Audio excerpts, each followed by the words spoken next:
प्रिय विद्यार्थियों, मैं डॉक्टर गीताराम शर्मा श्रीमद् भगवत गीता के द्वितीय अध्याय में श्लोक क्रमांक 53 तक चर्चा हो गई थी और अब तक की चर्चा में निष्काम कर्म योग पर चर्चा हो रही थी। निष्काम कर्म योग के प्रसंग में ही यह मंतव्य आया श्री कृष्ण का कि जब तक चित्त एकाग्र नहीं होगा, चित्त कर्तव्य के लिए कर्तव्य भाव पर स्थित नहीं होगा, तब तक निष्काम कर्म योग नहीं हो सकता। इसलिए निष्काम कर्म योग के लिए आवश्यकता है स्थित प्रज्ञता, चित्त की एकाग्रता। और स्थित प्रज्ञता ही वस्तुतः योग अवस्था है। तब अर्जुन पूछते हैं, क्या पूछते हैं, जरा 54वां श्लोक ये देखिए। स्थित प्रज्ञस्य का भाषा समाधिस्थस्य केशव स्थितधि किं प्रभाषेत किमासीत ब्रजेत किम। अर्जुन बोले, क्या बोले? माधव, जिस इस केशव, संबोधन है केशव, केशव नारायण का एक नाम केशव भी है। जलाधिवास होने के कारण उनको केशव कहते हैं। तो हे केशव, माधव, आपने कहा कि निष्काम कर्म योग के लिए स्थित प्रज्ञता आवश्यक है। तो स्थित प्रज्ञ का भाषा, स्थित प्रज्ञस्य का भाषा, स्थित प्रज्ञ की का लक्षण क्या है? भाषा, पहचान, भास, प्रकाशन। कैसे पता लगता है, क्या पहचान है? यहाँ पर भाषा शब्द वो वाग व्यापार के लिए नहीं आया है। वाणी व्यापार के लिए, शब्द व्यापार के लिए जो भाषा शब्द का वह भी प्रकाशन ही होता है। चित्त के भावों का प्रकाशन जिसके माध्यम से होता है वो भाषा है। तो भाषा का मूल अर्थ है प्रकाशन, पता, अभिव्यक्ति। तो स्थित प्रज्ञ की अभिव्यक्ति कैसे होती है? उसका लक्षण क्या है? उसकी पहचान क्या है? किसको मानेंगे कि स्थित प्रज्ञ है? क्या उसका कोई अलग लक्षण है क्या? कौन से समाधिस्थ केशव, जो समाधिस्थ है,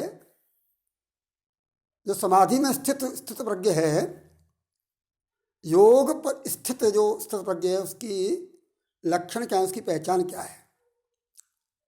क्या कोई भौतिक अंतर होता है क्या सामान्य व्यक्ति में, अर्थात जो स्थित प्रज्ञ नहीं है उसमें और जो स्थित प्रज्ञ है उसमें? इन दोनों में कोई मौलिक अंतर है क्या? जैसे स्थितधि किम प्रभासेत,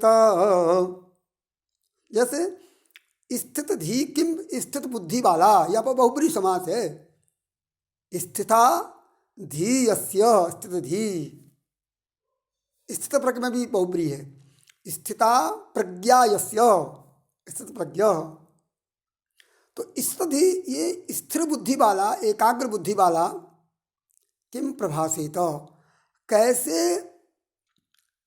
कैसे बोलता है, प्रवचन करता है। यहाँ पर प्रभाषण शब्द है ना, वो बोलने के लिए। स्थित भी कैसे बोलता है, किम आसीत, कैसे बैठता है, किम व्रजेत, क्या जाता है, कैसे जाता है। अर्थात तो सामान्य व्यक्ति के गमनागमन में और स्थित प्रज्ञ के गमनागमन में कोई अंतर है क्या?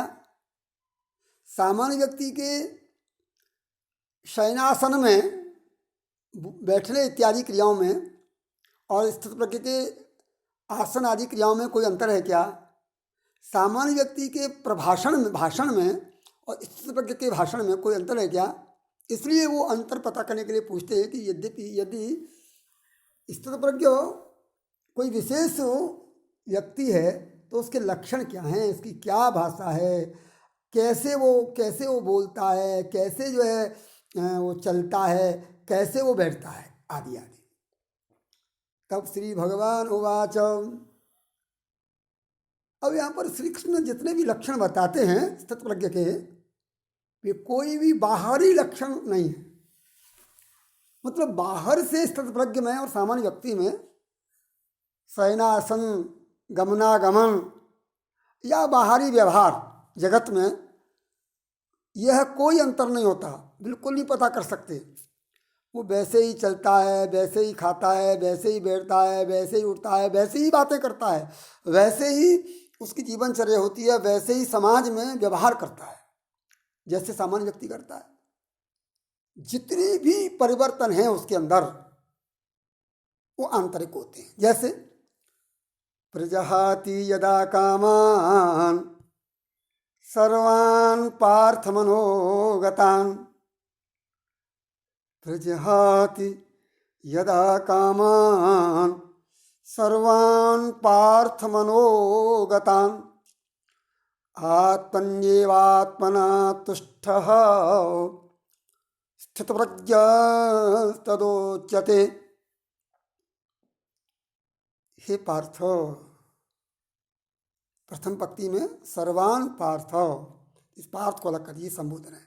कृष्ण कहते हैं, श्री भगवान कहते हैं, हे पार्थ, यदा, यदा माने जब, जब कोई व्यक्ति सर्वान् मनोगतान् कामान् प्रजहाति, अन्वय करिए, यदा सर्वान् मनोगतान् कामान् प्रजहाति, जब कोई व्यक्ति मन में स्थित रहने वाले, मन में निवास करने वाले, मन में आए हुए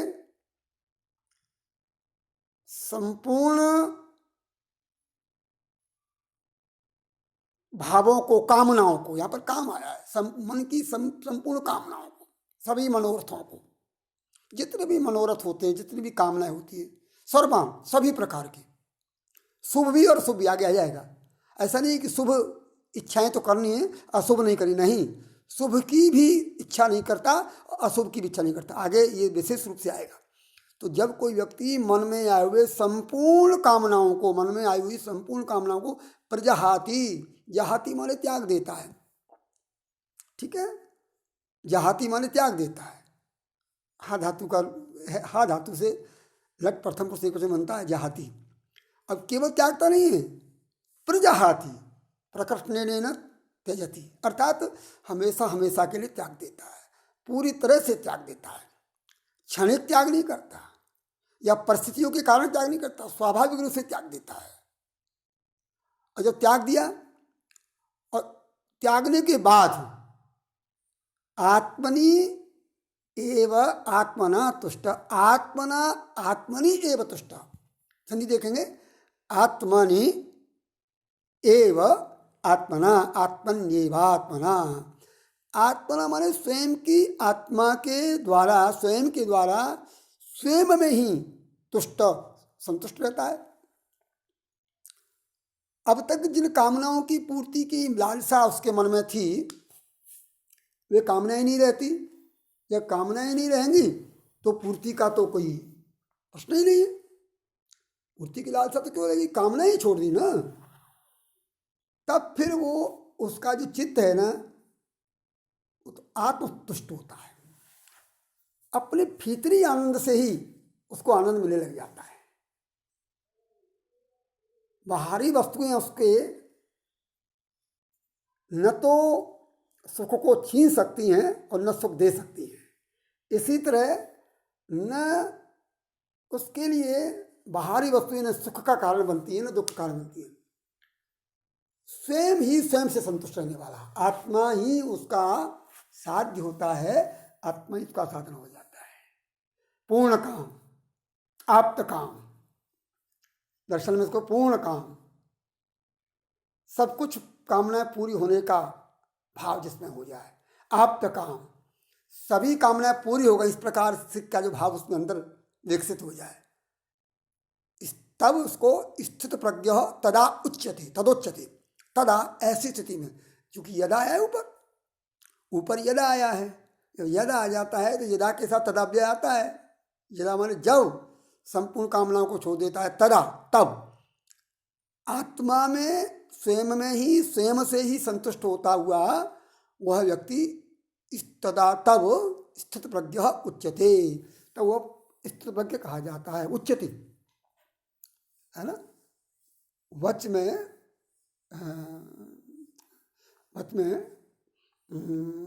जब जो है ना कर्म वाच्य होने के कारण, कर्म वाच्य होने के कारण, और जो वह है वह को ऊ हो गया, तो तब उसको स्थित प्रज्ञ कहते हैं। ये दुखेषु अनुद्विग्नमना सुखेषु विगत स्प्रियः वीतराग भयक्रोधः स्थितधीर्मुनिरुच्यते। ऐसा व्यक्ति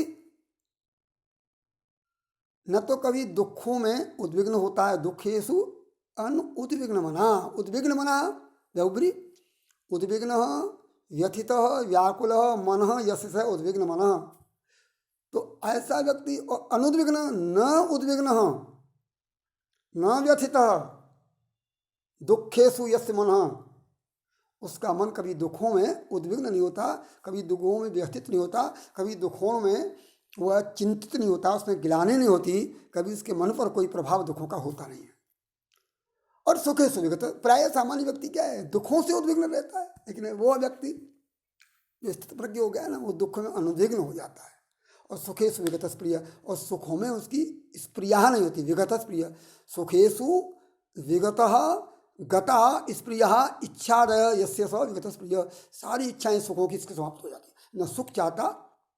प्राय व्यक्ति सुखों की कामना करता है और दुखों से भागता है, दुखों में उद्विग्न रहता है। लेकिन जो स्थित प्रज्ञ है, अर्थात जो व्यक्ति न तो कभी सुखों की कामना करे और न दुखों से व्यथित हो, एक रस रहता है, वही वीतराग, वीतगत राग भय क्रोध, ये जो मनोविकार हैं, न उसको कोई आसक्ति होती, न उसको कोई भय होता, न कोई इसको क्रोध होता। ऐसे मुनि को, ऐसा चिंतनशील व्यक्ति, ऐसा भारी भरकम व्यक्तित्व वाला व्यक्ति, स्थित प्रज्ञ, धी वही बुद्धि, स्थित बुद्धि वाला, एकाग्र बुद्धि वाला स्थित प्रज्ञ उच्यते कहा जाता है। यो सर्वत्रानभिस्नेह तत्तत्प्राप्य शुभाशुभं नाभिनन्दति न द्वेष्टि तस्य प्रज्ञा प्रतिष्ठिता। कृष्ण, जो व्यक्ति सर्वत्र अनभिस्नेह, बिना आसक्ति के, अनभिस्नेह, स्नेह माने आसक्ति युक्त, और अनभिस्नेह अभिस्नेह से रहित होकर, तत्त प्राप्त शुभाशुभम, चाहे उसको शुभ प्राप्त हो या अशुभ प्राप्त, शुभ अशुभ, शुभाशुभ, शुभ अशुभ दोनों को ही प्राप्त करके उसकी कोई आसक्ति, कोई लगाव उनसे नहीं। लगाव का मतलब ये हुआ कि प्राय व्यक्ति क्या करता है, अशुभ प्राप्त होता है तो उससे भागना चाहता है, तो भागना चाहता है तो नकारात्मक जो अभिस्नेह हो गया उसका, और सुखों शुभ से कि वो दौड़ना चाहता है, तो ये भी अनभिस्नेह दो तरह का हो गया, दुखों से तो पलायन का और सुखों से आकर्षण का। लेकिन स्थित प्रज्ञ व्यक्ति में दोनों ही नहीं होते, चाहे शुभ प्राप्त हो जाए, शुभ से भी कोई लेना देना नहीं और अशुभ से भी कोई लेना देना नहीं। कबीरा खड़ा बाजार में सबकी मांगे खैर, न काहू सो दोस्ती न काहू सो बैर, न कोई चाव है न कोई दुराव है, न सुखों के प्रति कोई आकर्षण और न दुखों के प्रति कोई विकर्षण।